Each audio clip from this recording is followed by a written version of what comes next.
This is episode 125. Are you a coach, consultant, or a local business that wants to generate more leads?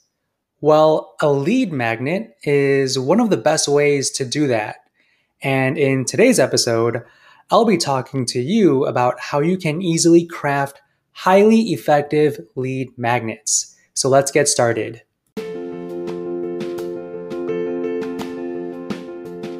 Welcome to the Calm Marketer Podcast. My name is Kenneth Fong, a digital marketer on a mission to help businesses thrive. I'll bring you on my marketing journey where you'll get to learn from my experiences as an INFP navigating an extroverted world and get actionable marketing tips for your business. Thanks for spending some time with me today. Now let's begin. All right, so I was reading a couple of blog articles from Clickfunnels this morning, and those articles were talking about leads and how to generate leads, and it kind of gave me the idea to create this episode about how to create a lead magnet that is very effective and that will attract the leads that you are looking for. So what is a lead magnet? A lead magnet is essentially a piece of content that a lead would trade their contact information to download or to get, right? So I'm sure you have seen many lead magnets before. And so whenever you have to fill out a form to get a download, that download is considered a lead magnet, right? So there are some good lead magnets out there, but there are also some very terrible lead magnets. And there are about 4 things that you need to consider that will make your lead magnet a very quality one and something that will be effective for you and your business. So the first thing that you want to make sure is that you need to make it attractive to your target market. So this is extremely important.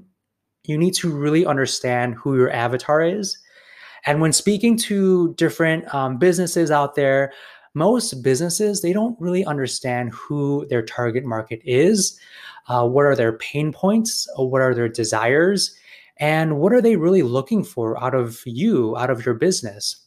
So it's really important that you understand who your target market is and what are their pain points. That way you can create a lead magnet that will solve their pain points, right? So it's only useful if it attracts your target market, right? Your target market are the people who are likely to buy from you in the future. So as long as your lead magnet attracts your target market, then you will be in a good place. So the second thing that you need to be aware about is when you create a lead magnet, it needs to solve an immediate problem. So if it doesn't solve a problem, then no one is going to want to trade you for their contact information. Okay, so it's only good if it's something that promises to solve something, but also with very little friction. And it also needs to solve the person's most immediate problem. So in terms of having a frictionless transaction, you want to make sure that the form that they would have to fill out is very easy. Just email. If you want to ask for their first name, you can ask for their first name. But depending on your business, right, you might want to ask for certain information before they can get their lead magnet. So try to ask for as little information as possible to reduce that friction. Because the more information that you ask of them, the lower the rate they will fill out the form, and you'll get less leads out of that. So make sure that it's a form that is very easy to fill out. In many cases, you don't even need to ask them for their information.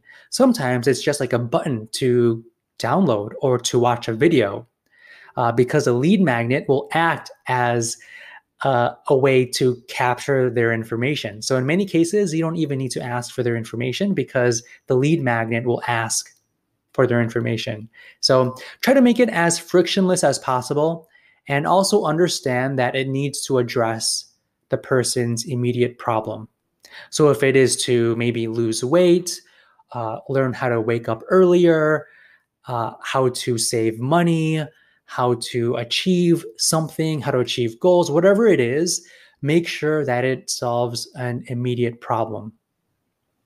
And the third thing that you need to know is that it needs to be very easy to consume for them and also very easy to create for you. All right. So it needs to attract your target market, which we just discussed. It needs to be genuinely helpful, right? And it also needs to be easy for you to build out and create.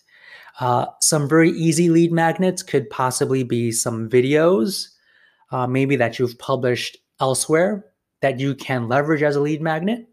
It could be audio. It could be a blog post.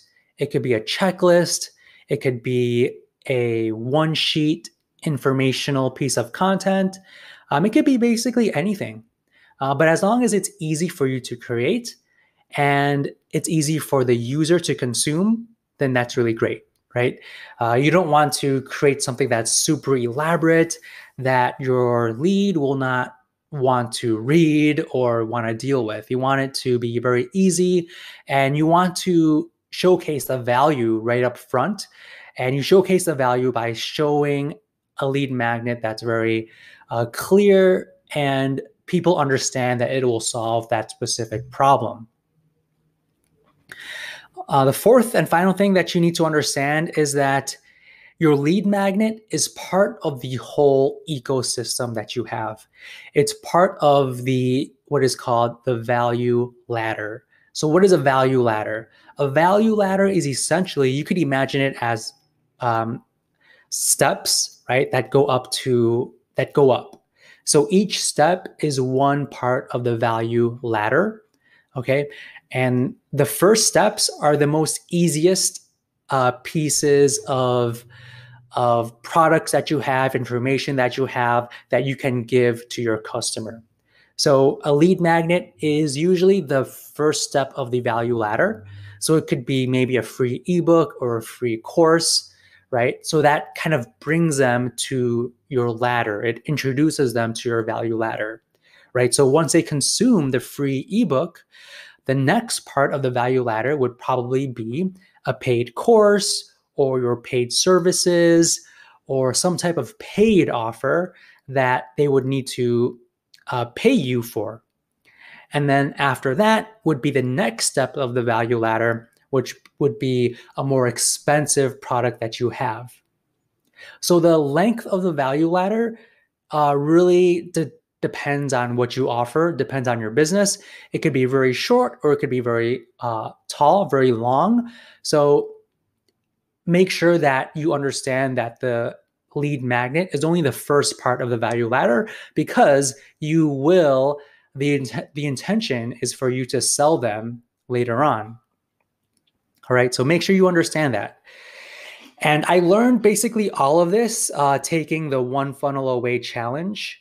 Last year I took it. It's a 30-day challenge where they basically tell you how to build a lead magnet from scratch.